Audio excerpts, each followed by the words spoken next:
Paranoia's Poison Mushroom on this 21st century schizoid episode of NES Works Gaiden.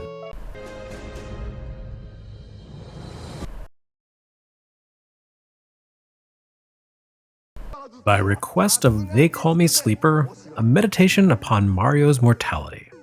Yes, it's the original Japanese version of Super Mario Bros. 2, the only Mario game that wants you, personally, to die.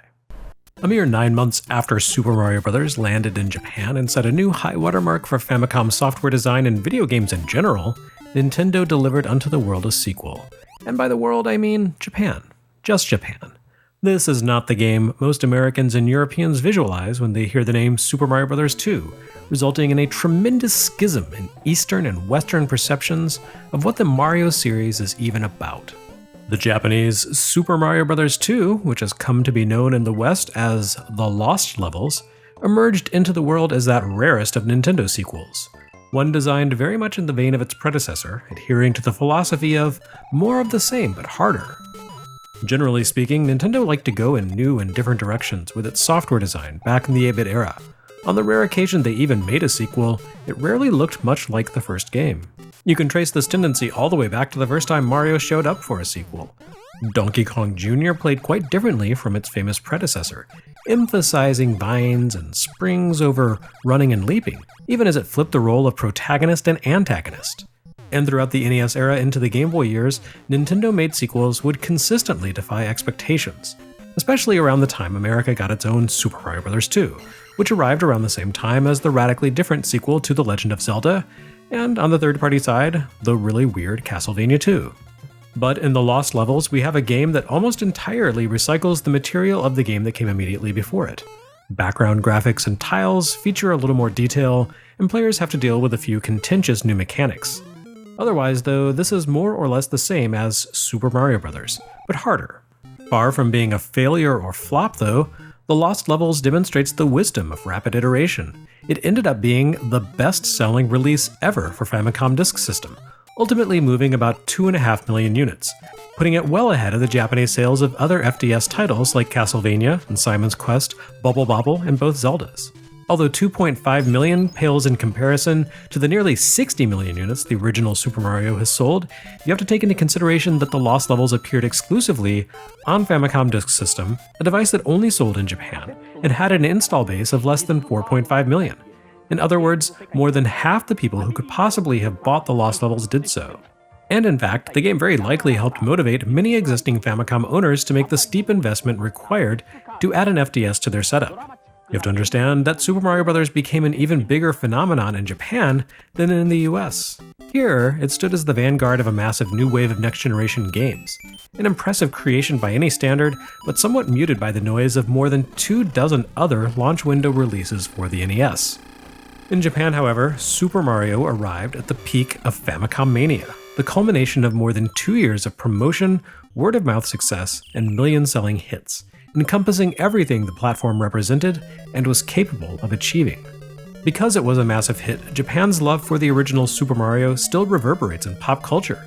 You can even see OG Mario sprites appearing in official video announcements on the Tokyo Metro line. The official strategy guidebook to Super Mario Bros. Topped Japanese bestseller lists for months, and a cartoon and collectible goods quickly followed. Nintendo, eager to sell its pricey new hardware add-on, wisely recognized an opportunity to strike while the proverbial iron was hot. Rather than reinvent the Mario wheel, something that would come a year later with Doki Doki Panic, Nintendo simply doubled down on the existing content by giving Super Mario a moderate facelift, a few new play factors, and more than 50 new stages to challenge. Most of the new additions to the Lost Levels make for a vastly more difficult game experience than Mario's first trek to save Princess Peach. Only a single new power-up appears here, a dark green and gray mushroom that, rather than giving Mario an incredible ability, simply kills him. Some stages feature wind that randomly changes direction, which can boost the distance of a jump when it's a tailwind, but will fatally decrease your momentum as a headwind. Underwater enemies like bloopers can now appear above water, and standard enemies can show up below water. A few enemies have new forms. Piranha plants now appear in a red variant that moves in and out of pipes more quickly and won't retreat when Mario stands on or near its pipe. New super springs can launch you high into the air, allowing you to sail over obstacles but also leaving you guessing as to when and where you'll come down. Oh, and now Luigi exists not as the Player 2 avatar, the Lost Levels is strictly a solo affair, but rather as a distinct character from his brother, with his own unique physics model. The Famicom Disk System BIOS treated Mario and Luigi as separate, somewhat antagonistic characters, and the Lost Levels makes it canon. Luigi is a spoiler for Mario. With slippery ground movements and a high floaty jump arc, Luigi demands incredible precision and control to maneuver through this horrible version of the Mushroom Kingdom. He represents the expert mode to gameplay, making the challenges of the Lost Level all the more challenging. By the same token, playing as Luigi does offer some advantages. His jump controls may be more difficult to master, but his ability to leap from a standstill to about the same height as Mario's speed-boosted high jump comes in handy in many places throughout the game. The Lost Levels stage designs often present players with jumps that demand pixel precision and the ability to build up a head of steam for Mario on a short strip of ground, and manipulate his movement in midair so he can reach a high platform in a tight space. With Luigi, these movements become almost trivial, which nearly justifies the hassle of using Luigi elsewhere. There is no easy mode in the Lost Levels, regardless of which character you select at the outset. Simply situations that one character or the other can navigate with slightly less difficulty than the other. Lost Levels existed to challenge expert players who had mastered Mario, and it offers no quarter ever. Although the game has a fairly sour reputation in the West for being a phoned-in cash-in, that hardly seems fair. The ultra-challenging Redux was a fairly common phenomenon in gaming at the time, especially on the Japanese side of things. Think back to Space Invaders 2, which more or less amounted to Space Invaders, with a higher difficulty level and a few new tricks up the Invaders' sleeve. Or Championship Lode Runner, which didn't even spruce up the original game's graphics on Famicom. It simply presented players with professional-grade challenges from Stage 1. On Famicom, you also had the likes of the Tower of DRUAGA, whose cartridge included a special unlockable DRUAGA mode that remixed the 60 stages to give them new layouts and new requirements for uncovering items. Games like Konami's Castlevania and the Goonies similarly switched up the placement and techniques for unlocking secrets on their second loops too. And of course, The Legend of Zelda contained an entire bonus mode, the Second Quest, that completely scrambled the world, its enemies, and the dungeon layouts. The Lost Levels offered a similar gameplay proposition for Mario Ultra fans, of which there were literally millions.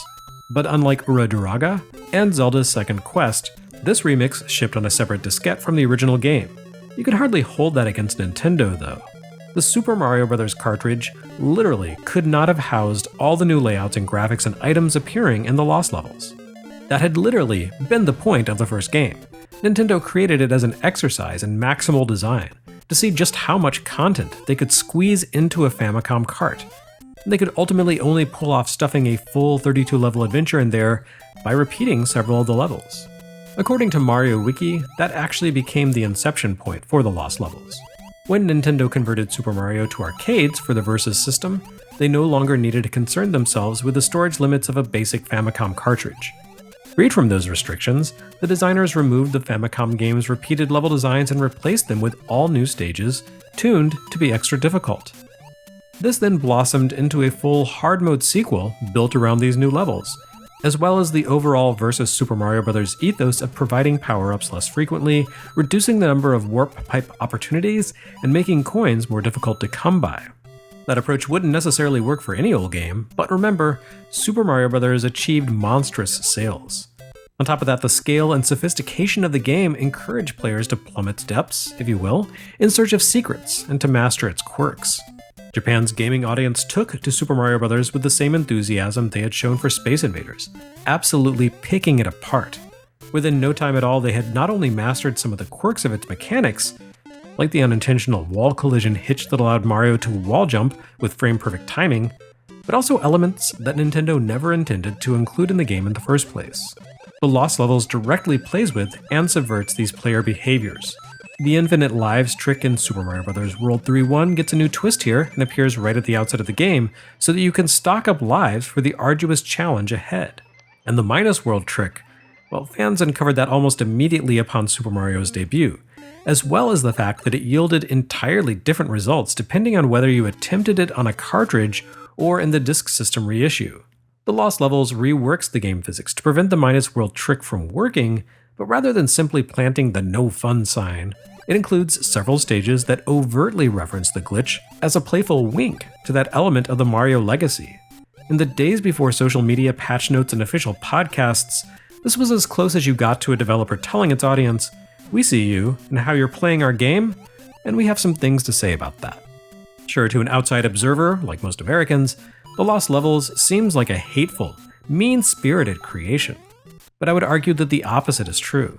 It strikes me more as a love letter to the Famicom community, a playful celebration of the collective attempt to dismantle Super Mario Bros. To the pixel in the way that only millions of ardent fans working in concert can do.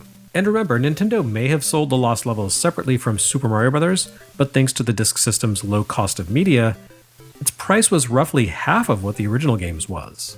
If it feels more like an expansion pack than a sequel, well, that's fine because that's how it was priced at the time. With more space to play with at less cost to consumers, The Lost Levels enjoyed the luxury of not necessarily playing fairly the way you would normally expect from a tentpole Nintendo release. It demands precision gameplay from players even as it trolls them by gently punishing them for performing tricks and uncovering secrets that would have benefited them in the original game. Remember how the obvious warp pipe in World 4-2 of Super Mario Bros. Only led to World 5-1, making it largely useless. And that you can only uncover the actual warp pipe leading to Worlds 6, 7, and 8 by uncovering a somewhat complex sequence of invisible blocks midway through the stage. A sequence that could easily be performed in the wrong order, making it useless. That technique describes the baseline for useful secrets in the Lost Levels. Where World 1-1 in Super Mario Bros. Famously taught the world how to play the game, World 1-1 of the Lost Levels teaches you that things are going to be far more difficult this time around. The first power-up mushroom appears inside an elevated structure with a raised lip that prevents the mushroom from dropping down into reach. To acquire the power-up, you need to hit the mushroom from below to cause it to hop out of the structure and into your grasp. Meanwhile, this stage's more easily accessible mushrooms as it turns out, are both dangerous poison mushrooms that will kill Mario outright. It's a bit of the shock to the system the first time, but it drives the point home. Stay on your toes, watch out for danger, and expect to work much harder for good things. The Lost Levels contains warp zones that will actually take you backward several worlds, erasing a good deal of hard-earned progress. Every level contains trickier sequences ranging from tighter passages filled with more creatures, large expanses of empty air that require pinpoint navigation across tiny blocks, or piranha plant pipes as your only foothold. More castle mazes, and Bowser chambers designed to be far more difficult to navigate. You need to use the intuition for hidden items that you honed playing Super Mario Bros. To find even basic steps forward, and you need to redouble your efforts to be able to find secrets. You have to perfect your timing. You need to know exactly how Mario and Luigi move and respond to your inputs. You need to search everywhere and not be discouraged when you die and have to start over at the beginning of that world. And if you want to find the new post-game stages, World 9 and Worlds A through D, you have to perform daunting tasks, like completing the entire game without warping, or finishing the entire adventure 8 times.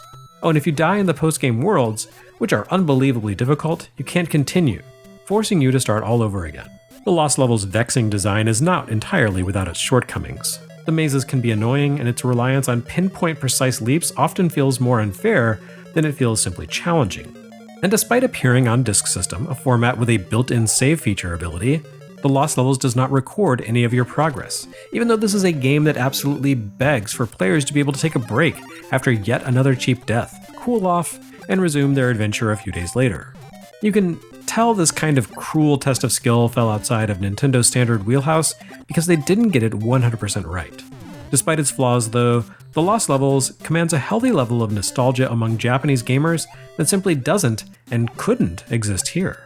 The context to truly enjoy The Lost Levels simply wasn't a reality here, since we didn't see the game in any form until 1993, and it didn't show up in its original form until 2007. If you do any reading online about The Lost Levels, you'll find a common recurring claim to explain its absence outside of Japan for so many years. It was just too darn hard. The funny thing is, I can't actually find the origin of that claim, despite its universality. It appears to have been a statement that surfaced around the time Nintendo remade The Lost Levels for the Super NES compilation remake cartridge, Super Mario All-Stars, in order to build up hype for this new release. Former Nintendo playtester and internal strategist Howard Phillips stated many years later in Stephen Kent's 2001 book The Ultimate History of Video Games that he was taken aback by the harshness of the game, but even he has not, to my knowledge, definitively claimed to have blocked its US release. In a 2018 Reddit AMA session, he said the decision not to ship it here fell to Nintendo of America president Minoru Arakawa, a choice he supported, but doesn't absolutely recall influencing. Most likely the Lost Levels remained lost here simply because it didn't make sense as a US release.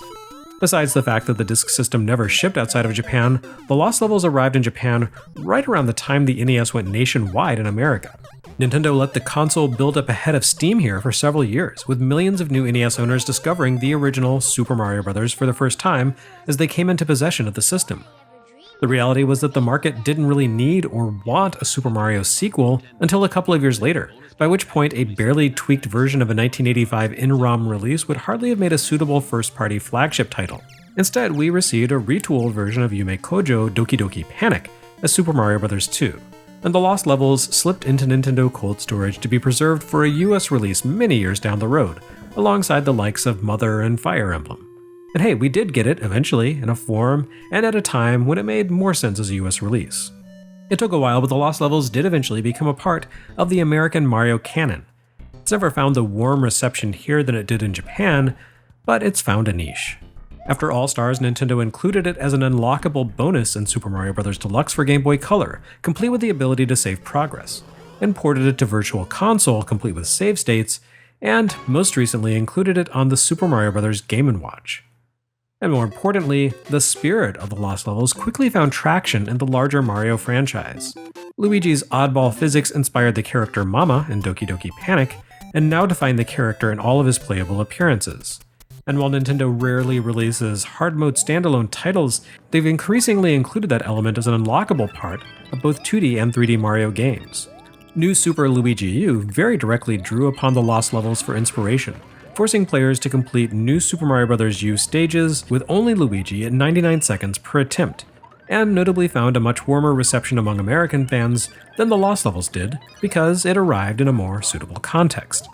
And finally, of course, you have Super Mario Maker, a game that allowed players to create their own Lost Levels caliber Mario challenges. Unsurprisingly, as anyone who has ever played a Kaizo Mario ROM hack would expect, those players rose to the task in ways that make the Lost Levels seem like a stroll in the park. So really, if the Lost Levels seems unreasonably difficult, that's just Nintendo beating everyone to the realization we all eventually made.